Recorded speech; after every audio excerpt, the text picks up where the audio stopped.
Hey guys, I want to welcome you to Anchor.fm, and this is BW Rose's Discussions. Anchor.fm is a great place to be at to start a podcast if you're interested in doing that as a side project and eventually a full-time job if you want to make some money on the side, especially if your job currently doesn't have the hours available to you to make the money you need. I recommend trying Anchor.fm. Go to the app on your phone or go to the website here on your computer and log in and enjoy a start and podcast. Hey guys, welcome to this podcast exclusive where you'll be hearing this first on the podcast, BW Rose's Discussions, and then later on possibly on YouTube. So without further ado, let's get into this exclusive that I'm going to talk about.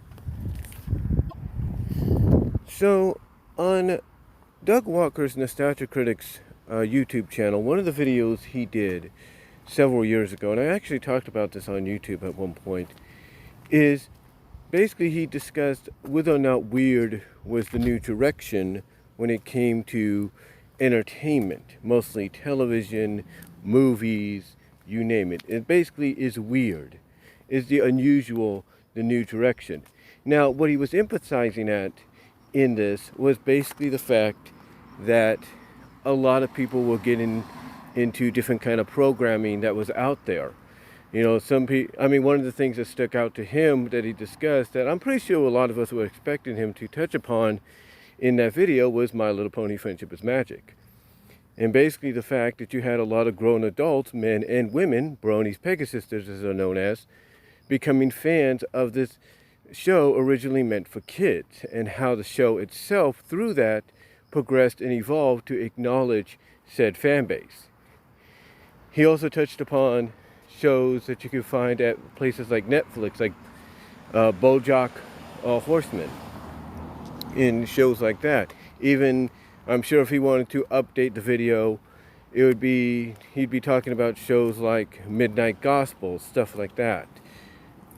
But the more I thought about it, the more it did bring up the question of, is weird the new direction? Now, like I said, I did a response, but nowadays more so, is the unusual the new initiative? Is it the new direction to go in?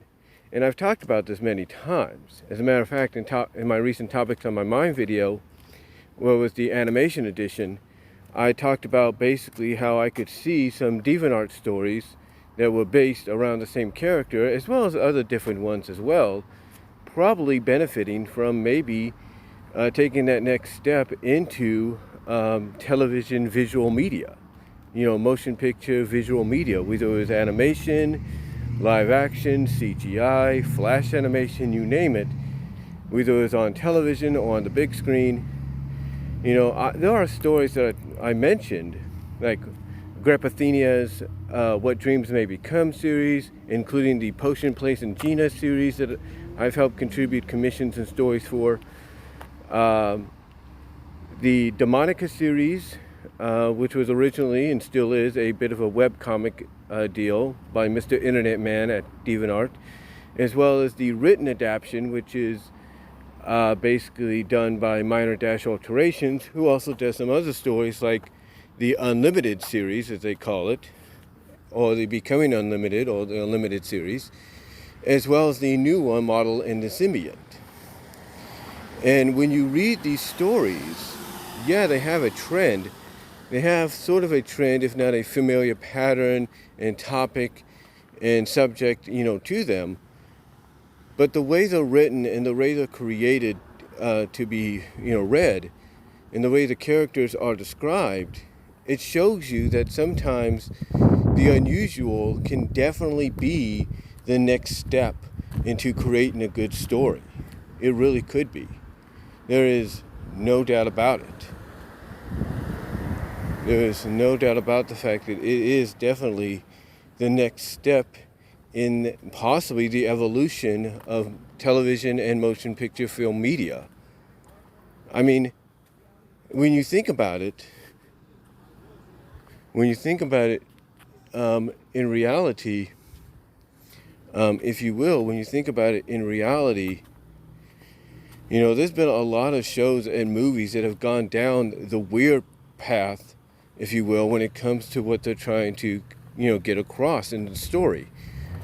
Sometimes they will have an episode, or they will have scenes and moments within the movie that, or like I said, they will have episodes in the series sometimes that'll make you wonder, why did they go this route? Why did they get weird here, but they didn't get weird anytime else? It's like, it makes you wonder, it makes you kind of think, why did they do this? And I think the honest answer to that, in the long run, is because of the fact that they wanted to go outside the norm. They wanted to explore other boundaries. They wanted to show that they could be unpredictable. And that's exactly why when you look at shows that you wouldn't expect that out of, that's what you get. And that's why nowadays you are getting shows like that in some kind of form or fashion. The Midnight Gospel, like I said, is a good example of that.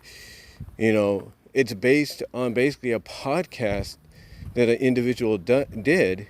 And as I mentioned on the Topics of My Mind deal, when I was talking about, how I could see maybe something like the Demonica series or the What Dreams May Become series being adapted in that same manner, basically all they did was take various audio podcast interviews, if you will, and incorporate them with a few new bits of dialogue here and there, but incorporate them overall into the episode, into the series. And because of it, it's become a huge hit. And again, I brought up the same thing I brought up on the other show I brought up, I should say, in the animation edition of Topics on My Mind, was Kipo.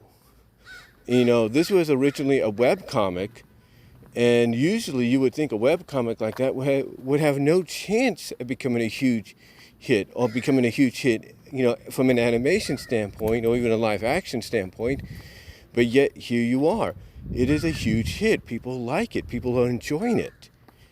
And, it makes you wonder if this is the new direction, if, the unusual, the weird is going to be the new direction. Because I want you to notice a theme with a lot of these shows that are popping up that have had their origins based in the internet, in webcomics or in podcasts. I want you to notice, the one trend, the one subject that they all have in common, the one topic: transformation, turning into things. Whether that's part of the character or that's just something they do on occasions, it's basically it plays a major part in the series. Kipo, in the at the end of the first and mostly into the second season on Netflix, what the series is, she has to go and now deal with the fact that when she turns into this jaguar, this ultimate version or normal version, whatever, that she's got to find a way to balance out how she's going to be able, without the help of her friends, maybe, be able to kind of take back control from the jaguar, because the jaguar becomes dominant. It becomes her new persona. So it's one of those situations to where when you look at a story like that, like I said, it's based on a web comic, and one of the main driving forces for it is transformation of a character into something besides who they are. You definitely look at, like I said, a series like that, and you say, I've not seen that kind of a series that much, anymore in animation. And you haven't. Here's another crazy concept that you don't see that much, but or really wasn't considered a trend, or really wasn't considered something that could be utilized in any stories, or anybody would consider utilizing for a while, until it became a huge hit, or became the theme of the series, Steven Universe. The main theme of Steven Universe was fusion. Steven fusing with one of the gems. Steven fusing with his love interest. Steven fusing with his father. Stuff like that. That was never, ever a big topic to incorporate into a story of any kind. And then Steven Universe and other shows like it came around, and it became more utilized. Now, I'm sure a lot of people would say, well, we've seen them in stories before Steven Universe, and that might be true, but they were never really popularized as much as they were till we had a series like Steven Universe came around. Steven Universe came around and basically put merging and fusions, in the forefront, at the forefront. That's what it did. And I think a lot of people realize that. And like I said, the same thing with a show like Kipo. The main thing now going into the third season is the fact that, she has to learn and try to find a balance between her personality and the Jaguar's personality and find a way to try to control it, or else it takes control of her. Now, I've heard some person came out and said, look, basically what I'm saying is, I watched one video on YouTube. Someone was theorizing what they could see the third season being like. And basically they feel that they could see a third season where for maybe 1 or 2 episodes, Kipo ends up stuck in her Jaguar form and she can't get back unless she gets the help of her friends, or unless she finds a way to finally confront the Jaguar in the mind and say, look, I'm you, you're me, we need to work together, let's become one. And then maybe there you go. They have a balancing, they have an agreement to where even in the Jaguar form, she could still communicate with her friends, she could still talk. The point is, when I look at something like Kipo, and I look at something like Steven Universe, and I look at something like Midnight Gospel, I'm like, these all originated, in a sense, mostly, well, at least 2 of them anyway, from the internet, from webcomics, from podcasts. And again, it makes me wonder if perhaps other shows or other stories and characters could end up in that same pattern, that same direction, in that same way. I mean, nowadays, heck, when you when you look at shows like B&A and what was it, the Interspecies Reviewers or something like that. I can't think of the name right now. When you look at those shows, you wouldn't think those kind of shows, whether they're adult-oriented, anime, well, both of them are anime, but mostly adult-oriented or not, you wouldn't think that the main primary of it would be furries. I mean, one of them basically is about people turning into anamorphic animals sometimes, and that's it. The point I'm getting at is, in the past, you would never thought any of these would be concepts strongly looked at and touted and utilized and made into something than from what they made into something than from what they originally were based on.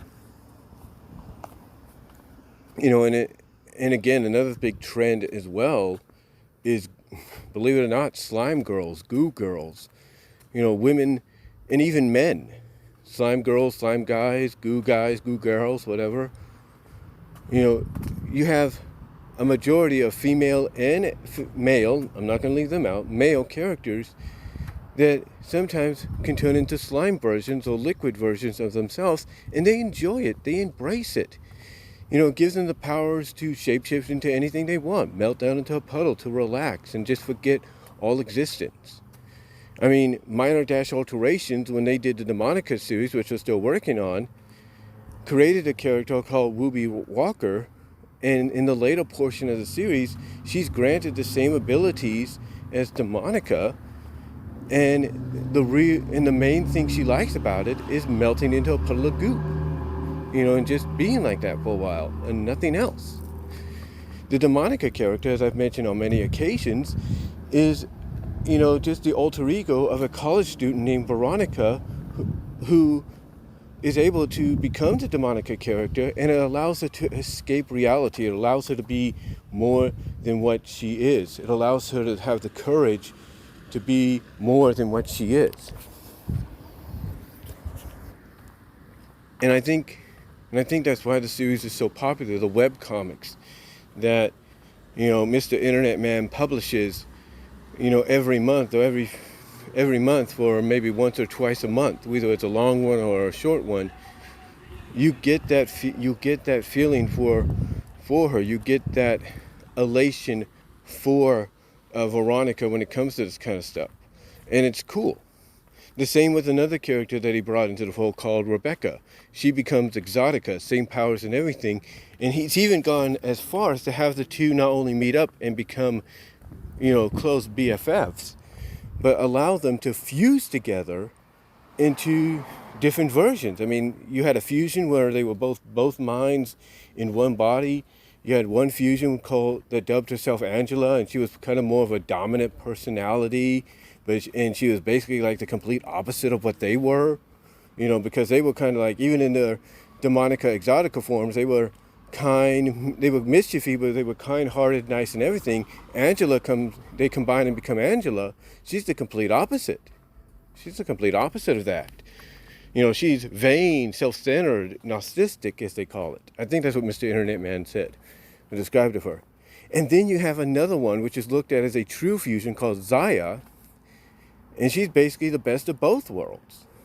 So you got stuff like that, and then I look at Quapathenia. She's got her own little book series that she does on Amazon, that she sells on Amazon, and then she has other series she does on DeviantArt. One of them primarily, like I said, was What Dreams May Become, and it's a great story.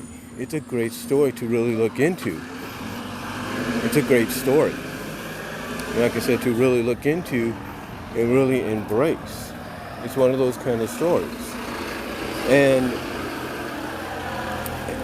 and then of course, like the ones I mentioned, the Potion Play series, the Gina portion of it, these are great stories that I think could be adapted very well nowadays, and now in today's climate, into a show you could see on a Netflix, on a HBO Max, on a Hulu, on an Amazon Prime, and they would succeed. They would be huge hits, I think. I mean, because again, you take a look at Midnight Gospel, you look at Kipo, you look at all those kind of series, and they're becoming huge hits. People like them because they're different, they're unusual. This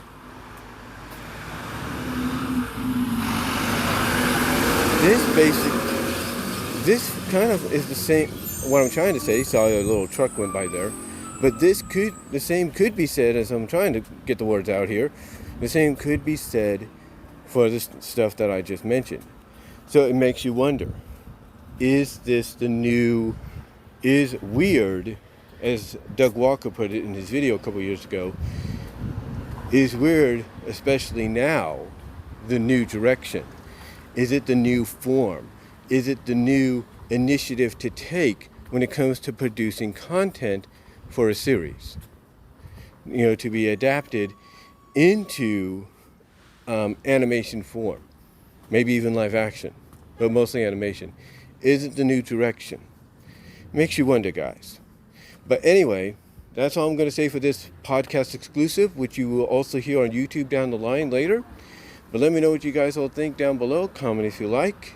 I'm going to get into work right now because I got to get something to eat, and I am out.